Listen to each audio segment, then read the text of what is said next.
خرج المدير الفني السابق للمنتخب الوطني المغربي وحيد خليل زيتش، حيث قال أنه يحس بمرارة إقالته من تدريب المنتخب المغربي، ولافتنا إلى أنه لن يقول أي شيء عن الجامعة الملكية المغربية لكرة القدم، ولن يتحدث عن تجربة مغادرته لأسوار كتيبة أسود الأطلس، حيث تحدث خليل زيتش إلى وسائل إعلام بوسنية: لن أقول أي شيء ضد المغرب، ولن أعود أيضا للحديث عن هذه التجربة. أريد أن أنسى ما حدث لي في أقرب وقت ممكن، وأعتبر أن نجاح المنتخب المغربي في المونديال يرجع إلى ضرورة ترسيخ الانضباط في العمل والسلوك داخل المجموعة. وأضاف قائلا أن الجانب التكتيكي والذهني مهم للغاية في نهائيات كأس العالم، لأن كل مواجهة لها خصوصيتها في هذه المسابقة أعرق بالعالم، وهي مجرد حرب تكتيكية بين المنتخبات المشاركة. وتبع بالقول: الشيء الذي وقع لي صعب نسيانه بهذه السرعة، وليس من السهل أن التعايش مع هذا الوضع وأنا أشاهد مباريات كأس العالم عبر التلفاز، لكنه الواقع الآن. ليس لدي أي خيار آخر سوى تجاوزه. هذه الانتكاسة.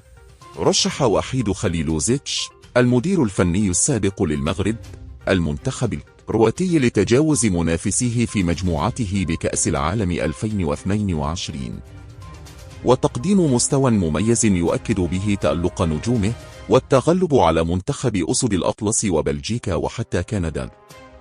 واعتبر خليل زيتش في تصريحات لصحيفة سبورتسكي الكرواتية الأربعاء أن وصيف النسخة الماضية قادر على تجاوز الجميع والتنافس على التتويج بكأس العالم رغم وجود منتخبات قوية مثل فرنسا والبرازيل والأرجنتين. وقال المدرب البوسني: منتخب كرواتيا هو قوة كروية عالمية، ولما أقول هذا فأعني أنهم قادرون على التألق بقطر. لا أحد يشكك في قدراتهم، وشاهدنا ما قدموه في النسخ الأخيرة، ولهذا أرشحهم لتحقيق مفاجأة في هذه النسخة. وتجاهل خليل زيتش الحديث عن المنتخب المغربي الذي كان قريبا من المشاركة معه في المونديال، قبل أن يختار اتحاد الكرة تعويضه باللاعب السابق وليد الركراكي، على ضوء مشاكل داخلية وخلافات مع لاعبين مميزين، وعلى رأسهم حكيم زياش.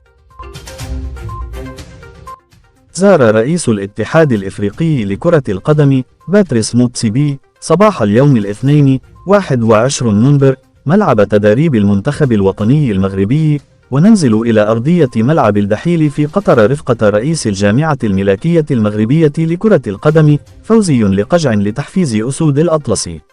وتأتي زيارة رئيس الكاف التشجيعية على بعد أقل من 48 ساعة على المباراة الافتتاحية للمنتخب الوطني أمام منتخب كرواتيا التي ستجرى بعد غد الأربعاء في ملعب البيت ابتداء من الساعة 11 صباحا برسم منافسات المجموعة السادسة التي تضم أيضا منتخبي بلجيكا وكندا.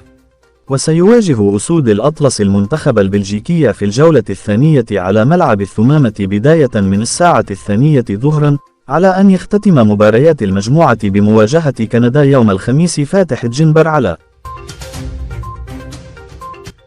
الركراكي يستقر على هذا الثنائي في خط الدفاع في مباراة كروات. في التفاصيل: أياما قليلة على المواجهة التي ستجمع بين المنتخبين المغربي والكرواتي. يتساءل الجمهور المغربي عن هوية الثنائي الذي سيعتمد عليه الناخب الوطني وليد الركراكي.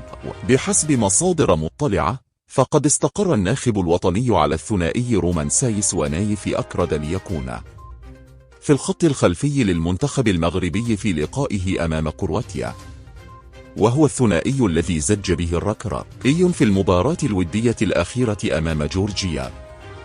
ووفق ذات المصادر، فقد قرر الركراكي إعادة نايف أكرد للتشكيلة الرسمية بعدما عوضه أشرف داري في الوديتين الأخيرتين أمام منتخبي الشيل والباراغواي لغيابه بداعي الإصابة. وكان الركراكي قد ضم 5 مدافعين لقائمة المنتخب المغربي المشاركة في مونديال قطر، وهم رومان سايس، نايف أكرد، أشرف داري، جواد اليميق وبدر بانون. بقيت الإشارة إلى أن المنتخب المغربي سيواجه منتخب كرواتيا بملعب البيت يوم الأربعاء المقبل 23 نوفمبر الجاري لحساب الجولة الأولى من المجموعة السادسة بمونديال قطر.